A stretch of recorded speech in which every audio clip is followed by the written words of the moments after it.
नमस्कार दोस्तों, जय हरि विष्णु। दोस्तों चलिए आज इस वीडियो में सुनेंगे आंवला नवमी की व्रत कथा। मात्र सुनने से ही सारे दुखों का निवारण हो जाता है। दोस्तों आंवला नवमी का पूजा कार्तिक माह के शुक्ल पक्ष के नवमी तिथि को किया जाता है आंवले वृक्ष के नीचे। दोस्तों आंवले नवमी का पूजा का बहुत बड़ा महत्व है।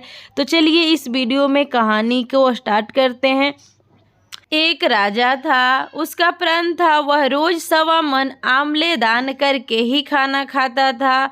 उससे उसका नाम आंवला राजा पड़ गया। एक दिन उसके बेटे ने सोचा कि राजा इतने सारे आंवले रोजाना दान करते हैं, इस प्रकार तो एक दिन सारा खजाना खाली हो जाएगा। इसीलिए बेटे ने राजा से कहा कि उसे इस तरह दान करना बंद कर देना चाहिए। बेटे की यह बात सुनकर राजा को बहुत दुख हुआ और राजा रानी महल छोड़कर बियावान जंगल में जाकर बैठ गए। राजा रानी आंवला दान नहीं कर पाए और प्रण के कारण कुछ खाया नहीं।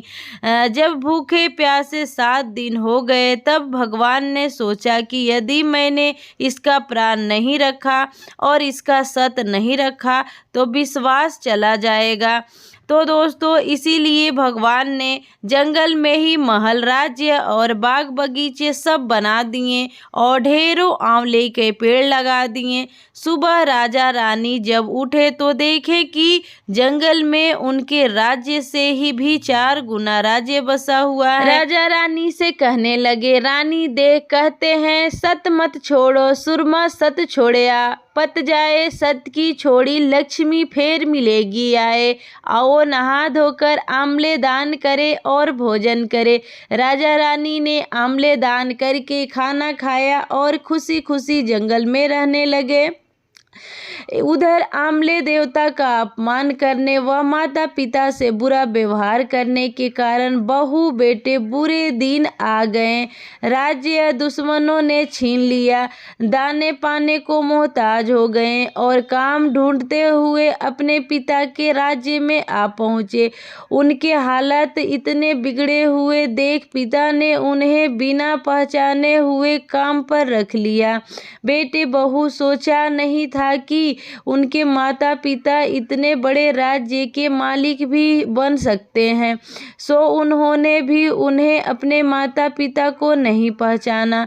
एक दिन बहू ने सास के बाल गूंथते समय उनकी पीठ पर मस्सा देख उसे वह सोचकर रोने लगी कि ऐसा मस्सा मेरी सास के भी था।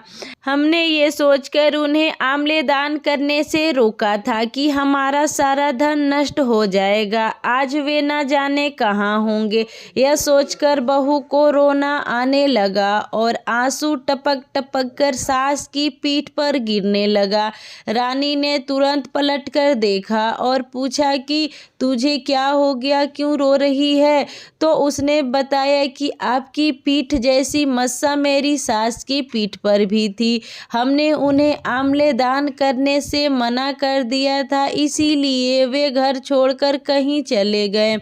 तब रानी ने उन्हें पहचान लिया, सारा हाल पूछा और अपना हाल बताया। अपने बेटे बहू को समझाया कि दान करने से धन नष्ट नहीं होता बल्कि बढ़ता है। बेटे बहू भी अब सुख से राजा रानी के साथ रहने लगे। हे भगवान, जैसा राजा रानी का सत रखा वैसा सबका सत रखना, कहते सुनते सारे परिवार का सुख रखना। इसी तरीके से आंवले देवता का पूजा किया जाता है और आंवले वृक्ष का पूजा किया जाता है। दोस्तों कार्तिक माह में पूरे महीने भगवान विष्णु का पूजा किया जाता है। कार्तिक के पूरे महीने भगवान विष्णु को समर्पित है, इसीलिए कार्तिक महीने में भगवान विष्णु और माँ लक्ष्मी को पूजा किया जाता है। जो लोग कार्तिक स्नान करते हैं और आंवले नवमी का दिन आंवले नवमी का व्रत रखते हैं, वह आंवले वृक्ष का पूजन करते हैं और आंवले वृक्ष के नीचे भोजन करते हैं और भोजन करवाते भी हैं ब्राह्मणों को। उनके जीवन में कभी भी सुख समृद्धि का कमी नहीं होता है, हमेशा भंडार भरा रहता है, माँ लक्ष्मी का कृपा बना रहता है, भगवान विष्णु का आशीर्वाद बना रहता है। आंवला नवमी के 2 दिन बाद ही देव उठनी एकादशी, जिसे तुलसी विवाह के नाम से भी जाना जाता है, वो आता है। जो लोग देव उठनी एकादशी के दिन तुलसी विवाह करते हैं, उनके लाइफ में कभी भी मतलब कि उनके जीवन में कभी भी दुख तकलीफ नहीं आता है, हमेशा सुख और समृद्धि ही बना रहता है।